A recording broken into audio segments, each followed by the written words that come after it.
Halo, Assalamualaikum warahmatullahi wabarakatuh. Salam sejahtera, selamat siang, salam hormat, salam sehat untuk alumni Indonesian Hypnosis Center. Kali ini saya berkesempatan berada di ruang eh, Bareskrim Polri gitu ya, untuk berdiskusi dengan salah satu alumni yang sekarang punya semangat banget gitu untuk menekuni dunia hipnoterapi ini. Beliau ada di hadapan saya. Makasih sekali nih Bu, mau diwawancarain gitu. Saya berkesempatan berkunjung ke sini, lalu berkomunikasi, lalu tadi praktek juga. Nah, ini kayaknya ngobrol santai aja Bu. Nah, tapi sebelum kita mulai, mungkin alumni IHC yang belum tahu saya siapa, saya Yusdillah Sutianto, salah satu trainer di Indonesia Hypnosis Center, dan memang diberikan kepercayaan oleh IHC untuk mewawancarai alumni-alumni IHC yang berhasil, sukses dan berkomitmen nih Bu nih. Nah, sudah beberapa kali video, dan ini Bapak dan Ibu, ini saya di ruang Bareskrim, di aula Bareskrim. Lalu di hadapan saya ada seorang ibu yang tangguh, pembelajar sejati gitu ya. Jadi jangan saya mengenalkan, tapi yang spillnya adalah beliau adalah penyidik di Eksus itu ekonomi Ekonomi khusus. khusus ya, di Bareskrim Polri. Kita akan berbincang-bincang nanti, tapi sebelumnya saya akan berikan waktu untuk Bu Master kita nih, udah jadi Master ya, untuk memperkenalkan diri kepada alumni IHC. Bu, silakan. Ya, assalamualaikum warahmatullahi wabarakatuh. Salam kepada semua alumni IHC. Perkenalkan saya Yolanda Epalin Sebayang. Kalau ini karena diambilnya di Bareskrim, ngomongin pangkatnya Komisaris Besar Polisi. Kombes. Dan saya di sini jabatannya sebagai penyidik madya Bareskrim Polri, khususnya di Direktorat Tindak Pidana Ekonomi Khusus. Wah, oke Bu, makasih sekali lagi nih Bu, saya dikasih kesempatan ini. Ini pengalaman pertama juga kesini terserang. Bu, kita langsung aja pertanyaannya Bu ya. Bu, kenapa sih Bu mau belajar hipnosis sama hipnoterapi Bu? Why? Sebenarnya ini ya melintas terus di media sosial gitu. Ini kok ada IHC muncul-muncul. Kalau mau belajar sebenarnya ini untuk hipnonya sendiri mungkin bukan, ini baru belajar, tapi saya banyak bergelut di bidang ini mungkin gitu ya. Tugas di kewilayahan, terus saya beberapa kali melaksanakan kegiatan trauma healing yang kayaknya tidak mendekati lah polanya dengan memberikan Hipnosis perbaikan untuk Perbaikan mental health ya? mental health-nya di bencana. Jadi saya udah mulai kejadian di Palu, Poso, terus di Lumajang, Aceh kemarin, dan beberapa tempat ada bencana, kita turun sebagai tim trauma healing gitu. Jadi ada pengalaman ya Bu? Ya, jadi dengan ada baca ini kok kayaknya relate ya ini. Terus saya juga dulu pernah belajar NLP.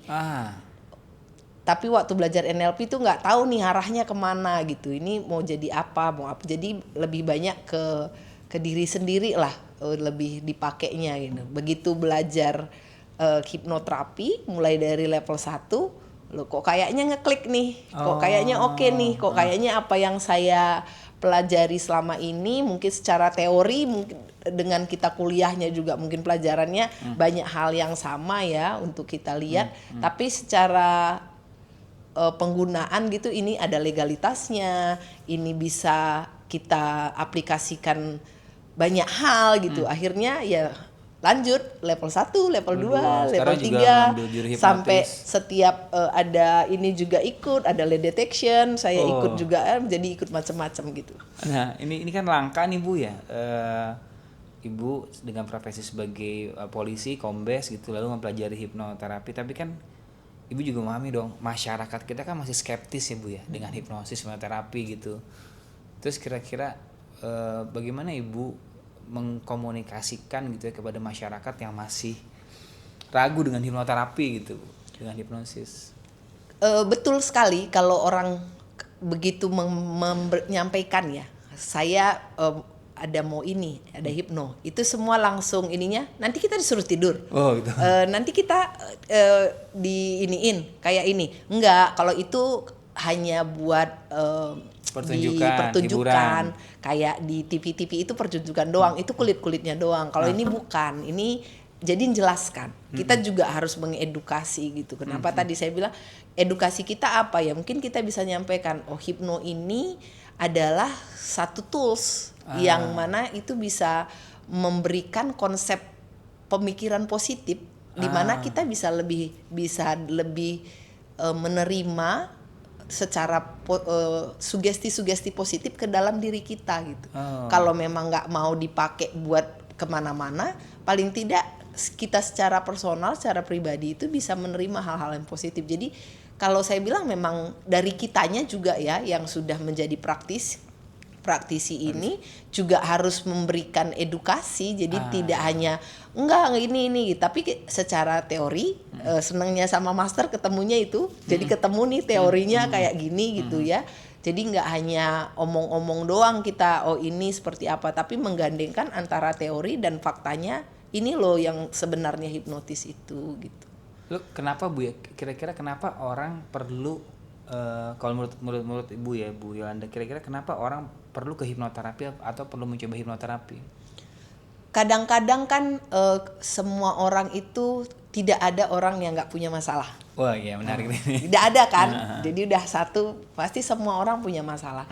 Hanya yang lebih menjadi masalah lagi adalah manakala dia tidak bisa menyelesaikan masalahnya. Kalau saya melihat dari hipno ini, kita paling tidak bisa memilah nih. Memilah bagaimana kita menyelesaikan masalah kita. Memilahnya bagaimana? Kalau kita dengan orang lain, paling tidak ya kita tidak menyelesaikan dengan orang lain itu. Dengan diri kita sendiri dulu. Contohnya kita merasa benci gitu sama orang. Oh ternyata nggak apa-apa saya benci dia. Atau dia benci saya. Dengan ini saya bisa rilis bahwa saya nggak perlu membenci, bahwa saya sudah selesai dengan diri saya. Kalau kamu mau membenci saya itu urusan kamu gitu. Jadi kita tidak membawa makin menumpukan penyakit sampah-sampah di dalam diri kita gitu. Jadi kita bisa selesai dengan diri kita dulu gitu. Jadi orang harus kalau mau selesai bisa hipno gitu Bu ya. Ya. Kalau pengalaman Ibu gitu ya berpraktek gitu ya. Ada nggak pengalaman berkesan gitu ketika Ibu menggunakan hipnoterapi ini kepada seorang mungkin, atau ada pengalaman? Ada. Jadi pengalamannya itu kita juga seneng ya kalau orang yang percaya gitu. Saya kalau setiap menghipno saya akan nanya apa yang dirasakan, apa yang pendapat kamu apa. Ada yang bilang, oh saya nggak bisa dihipno. Oh gitu. Kamu tadi hipno nggak ngaruh gitu. Oh nggak apa-apa. Berarti masalahnya ada di saya atau ada di yang tidak bisa dihipno. Kira-kira masalahnya apa gitu. Karena apa? Punya penolakan itu apa? Ada salah satu senior saya yang saya hipno menyampaikan begini.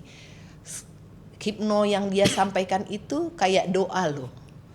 Waktu dia menghipno saya, ini beliau yang ngomong gitu. Waktu menghipno saya seolah-olah saya itu didoakan. Pada saat saya didoakan, kenapa saya harus menolak? Kan dia memberikan saya hal yang positif. Kenapa saya harus menolak? Ya akhirnya saya nerima. Nah, terus sampai bilang, ya waktu kamu ngomong itu kenapa saya nangis bukan buat diri saya, karena buat kamu. Karena saya merasa kenapa kamu doakan saya gitu. Jadi kita juga merasa, wah ini hal yang yang selama ini mungkin kita juga tidak terima dari orang lain ya. Terus ada yang tiba-tiba WA, aku kemarin yang kamu bikin ini sugesti ini, aku ketemu sama orangnya ini, dia responnya positif banget loh sama aku gitu kan. Jadi aku senang lihatnya seperti ini. Itu juga memberikan kita kenapa semakin pengen berpraktek gitu. Oh ternyata apa yang saya lakukan itu berguna ya, bermanfaat ya gitu. Wah menarik ya. Kalau menurut Ibu nih ya, keluhan-keluhan apa aja atau permasalahan apa saja yang bisa dibantu dengan hipnoterapi Bu? Yang tadi di awal saya bilang setiap orang punya masalah, saya kira semua hal bisa diselesaikan dengan hipnoterapi. Oh menarik. tidak tuntas mungkin ya secara ini, tetapi paling tidak dari situlah dia tahu. Sama dengan kita cerita sama master terkait dengan hipnoforensik ya. Bisa nggak ini digunakan sebagai alat bukti atau seperti apa gitu. Kalau kita kemarin bahas baca tulisannya master itu, ya satu yang saya bilang, mungkin ini tidak karena ranah di peradilannya belum memberikan itu sebagai ranah, sebagai alat bukti yang sah, tapi kita itu bisa menjadikan sebuah tools, cara kita untuk menemukan barang bukti gitu. Itu bisa menjadi tools yang kita gunakan gitu. Jadi mungkin ya hipno ini juga bisa menjadi tools dalam diri kita, dalam tubuh kita. Apa yang mau kita selesaikan itu, ya itu juga kita bisa pakai jadi tools gitu. Buat diri sendiri. Iya, kemarin saya bikin tulisan literatur review tentang hipnoforensik, lalu saya yang belum disebar baru membaca gitu sama Bu Yolanda, dan saya harap beliau ngasih feedback atau mungkin diterbitkan Bu ya, nggak tahu ya, mudah-mudahan nanti ada kesempatan kita nih, bisa baca bareng. Bu, kalau kan di kantor ini kan pasti banyak dong orang-orang yang juga mungkin tertarik atau resisten. Di kantor Ibu sudah membranding sebagai hipnoterapis, terus kalau sudah responnya apa buat teman-teman gitu? Brandingnya sih belum, tapi baru nyampaikan aku ini. Pertanyaannya semua belajarnya kapan, lu ngapain belajar itu, buat apa belajar itu. Ada yang sampai bilang begini, ibu pensiunnya masih lama, ngapain udah belajar seperti itu gitu. Jadi emang harus pensiun dulu, saya harus belajar. Terus sampai bilang, nanti kalau ini udah nanti ada klinik gitu ya. Saya bilang, berarti nanti kita ke klinik ibu, tapi ibu kan masih lama pensiunnya, ngapain sudah menekuni ini gitu. Jadi banyak pertanyaan-pertanyaan yang seperti itu ya. Wajar sih ya, karena tadi pemahaman tentang hipnoterapis itu kan hipnotis itu orang taunya yang di TV-TV gitu, yang di televisi yang hiburan, hanya buat hiburan, lucu-lucu terus kayak bongkar aib gitu kan. Terus nanti dibilang, nanti kalau tidur terus aku ngoceh gitu, ngomongin apa aja, aku menyampaikan semua aib-aibku. Enggak, yang saya ini terapis. Kalau punya sakit apa, ini apa, itu yang kita terapi. Jadi masuknya lewat sana. Atau yang kalau ngomong sama yang gemuk, kamu mau langsing nggak? Iya, itu bisa pakai hipno gitu. Jadi ya milih pintu dari mana yang mereka bisa terima gitu. Menarik. Bu, ini kita ke masyarakat ini Bu nih. Kan saya terus terang agak sedikit senang dan bangga gitu bisa ngobrol sama Ibu gitu ya. Kepada orang yang masih skeptis gitu ya. Kira-kira Ibu mau ngasih pesan apa nih kepada masyarakat yang masih memiliki pemahaman yang nggak sesuai tentang hipnosis gitu. Maksudnya kan gitu. Ya, kembali lagi tadi ya, kita harus sebelum kita skeptis itu kita harus tahu dulu ini apa sih. Terus kita harus, mohon maaf kalau kita bisa bilang kita lemah di literasi ya. Jadi kita harus juga baca literasinya apa sih, kenapa sih ini ada, kenapa hipno ini semakin diterima. Kan sekarang bisa dibilang bisa diterima. Dan sekarang bagaimana para hipnoterapis ini juga bisa menjadi fasilitator dan dia bisa memiliki layanan pasienkes di rumah sakit. Ternyata rumah sakit pun sekarang sudah mulai menerima keberadaannya gitu. Jadi manfaatnya ternyata dari apa yang kita lihat, teman-teman yang kita lihat, mereka yang di dokter yang tidak sembuh pun ternyata dengan hipnoterapi perlahan-lahan ada kesembuhan, ada perbaikan gitu. Jadi sisi mana sebenarnya yang sakit? Sisi fisiknya atau sisi pikirannya atau sisi jiwanya atau yang mana gitu kan? Nah, mungkin dengan mempelajari, ada literasi yang dilihat, paling tidak bisa juga tahu ternyata dari hipnotis ini saya bisa masuk pintu perbaikan yang mana gitu. Jadi jangan langsung defense gitu, jangan langsung ini menolak, tetapi paling tidak ini sebenarnya apa?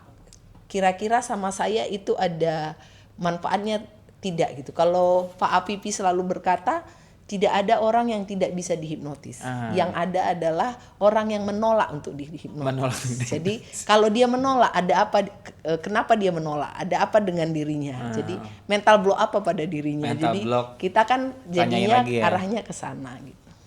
Bu, Saya nggak tahu nih ibu sudah buka praktek belum di masyarakat gitu. Jadi kalau memang di IHC ini saya akan kasih informasi ibu berpraktek di mana, apakah membuka layanan untuk masyarakat umum. Jadi nanti untuk alumni atau mungkin di sini ada kolega ibu sebagai polisi juga gitu yang memang membutuhkan jasa ibu, boleh nggak sampaikan di YouTube ini ibu udah buka praktek belum Bu untuk masyarakat umum Bu? Sampai sekarang ini sih belum ya. Saya masih make buat teman-teman yang deket aja, sudah berpraktek secara personal, person-to-personnya sama teman-teman gitu. Semoga ke depan bisa, tapi tadi lagi saya akan memperkenalkan sebagai hipnoterapis itu melalui edukasi dulu.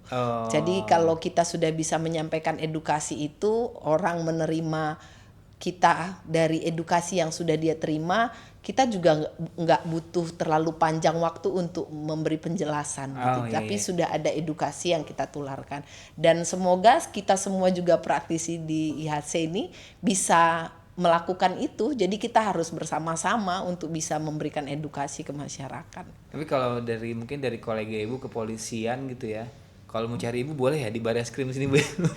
Boleh. Kalau di sini mah kalau nanti kalau udah tahu juga akan banyak yang cari ya. Lama gitu untuk yang tahu. Oke Bu, ini kan memang goalsnya adalah memberikan pengayaan kepada alumni Indonesia Hypnosis Center gitu terkait semangat para alumni yang terus belajar. Bu, kira-kira apa sih yang ibu rasakan gitu ya ketika ibu belajar di Indonesia Hypnosis Center? Yang pasti karena sudah pernah belajar NLP ya tempat lain gitu ya, yang saya nggak tahu ini akan dibawa kemana gitu, arahnya kemana. Saya sangat berterima kasih bisa ketemu IHC dan sangat berterima kasih kita bisa bertumbuh bersama dan bisa bertemu orang-orang hebat setiap hari, setiap saat. Kalau yang tadi cerita di awal saya sampaikan, orang ikut hipnotis ini, ikut IHC itu belum tentu orang-orang yang juga siap untuk menjadi hipnoterapis. Tapi ya ada kan orang pengen tahu nyoba gitu. Tapi ada yang orang memang sudah karena sudah ya story dirinya lah, bagaimana pengalamannya. Kalau ini cocok, kalau saya lihat dari teman-teman selama kita kumpul setiap di kelas dan ini semua punya cerita yang berbeda dan semua cerita yang menarik gitu. Saya juga udah punya pengalaman ini dulunya. Begitu ketemu ini kok kayaknya makin sejalan ya gitu. Jadi dengan bertemu dengan orang-orang yang sefrekuensi, ya semoga frekuensinya itu semakin kuat gitu. Mantap. Jadi kan kita ketemu orang-orang sefrekuensi nih. Kalau ketemu sama orang yang tidak sefrekuensi, kita jelaskan juga belum tentu mereka terima gitu. Tapi dengan ketemu orang-orang sefrekuensi, ya kita juga banyak bertumbuh, banyak belajar, dan harapannya dengan bertumbuh dan belajar kita juga semakin bermanfaat buat orang lain gitu. Luar biasa Bu. Ini pesan untuk alumni IHC nih Bu agar mereka semangat, ada nggak pesan buat alumni IHC? Pesannya karena sudah belajar, tekuni, latih setiap hari, dan sharing ilmu. Dan yang pasti ya kalau membawa hipnonya Pak Apipi itu segala sesuatu yang diawali dengan hal baik pasti menghasilkan hal baik. Mantap. Bu lagi Bu, dua pertanyaan lagi nih Bu. Ini kan kita kan mau ada kegiatan nih, IHC punya program namanya clinical hypnotherapist, dan saya dengar Ibu mengikuti itu Bu ya. Boleh nggak kita tahu gitu ya, kenapa sih Ibu mau ikut itu gitu? Mungkin Ibu juga ada pesan sponsor nih kepada alumni IHC untuk ikut itu. Gimana Bu? Oh iya, awalnya saya nggak ikut karena memang ada kegiatan. Tapi ya tadi, karena kita ketemu teman-teman itu yang saling mendesak. Ayo dong ikut ini. Dan ini kan sampaikan, ini hanya setahun sekali gitu ya. Jadi akhirnya saya join, dan kenapa saya ikut? Tadi, kalau kita sudah terjun ke sini, kenapa kita harus nanggung gitu? Hanya kecipratan dikit gitu ya. Kenapa ya udah kita nyemplung berenang sekalian, kalau berenang ya kita harus sampai sekalian gitu. Jadi ya ayo, kalau yang lain yang belum daftar, yang udah kelas advance ya. Kalau yang belum daftar ikutan, karena masih hari Hari Sabtu Minggu. Jadi Sabtu Minggu ini tanggal 27 28 Juni ada klinik hipnoterapi itu bagus-bagus banget Bu. Itu pembicaranya tuh Bu Aisyah Dahlan, ada Profesor Kuatarini, ada dokter-dokter saya lupa gitu. Tapi banyak, itu memang ajangnya pembelajar Bu. Jadi silakan nanti alumni IHC yang berminat mungkin untuk ketemu Master Yolanda juga nih pembelajar di kita sana. saling hipno gitu. Itu keren banget, itu jadi dapat vibes belajarnya. Bu, terakhir nih Bu, pesan kepada masyarakat gitu ya, secara khusus temanya tentang hipnosis, ada nggak closing statement lah? Bagaimana pada akhirnya mungkin masyarakat bisa menerima hipnoterapi dan hipnosis ini sebagai salah satu tools untuk menjaga kesehatan mental, ada nggak? Ya, kalau untuk masyarakat, kembali lagi sebelum kita melakukan penolakan terhadap sesuatu, pelajari dulu. Dan manfaatnya itu tidak akan langsung terlihat di awal, tetapi berproses. Karena dengan proses itu masyarakat juga yang saat ini di sekitar kita menyampaikan banyak penyakit mental health ya. Jadi kita bisa mulai dari diri sendiri. Kita bisa melakukan self hypno, dan kalau bisa dibilang paling efektif itu sebenarnya adalah self hypno, bukan yang dihipno orang lain. Karena kalaupun kita bisa menghipno diri kita sendiri, memperbaiki diri kita sendiri, dan yang tahu diri kita adalah diri kita sendiri, bukan orang lain gitu. Jadi tidak ada salahnya untuk banyak belajar dan banyak tahu kalau ingin dirinya setiap hari bertumbuh dan setiap hari ingin memperbaiki diri. Wah, Master Yolanda, terima kasih nih udah mau sharing, mau cerita. Semoga kita tetap dipertemukan dalam hal-hal positif ya, Bu Yolanda. Mungkin itu Bu Yolanda, terima kasih. Sama-sama. Alumni IHC terima kasih. Semoga kita bisa diberikan kesempatan lagi untuk berjumpa di kelas-kelas IHC atau di vlog-vlog seperti ini. Sekali lagi Mas Yolanda, terima kasih. Salam sama-sama, sehat. salam sehat. Terima kasih sudah berkunjung ke Barreskrim Polri. Iya Bu, terima kasih. Bye bye semuanya, sampai jumpa. Terima kasih.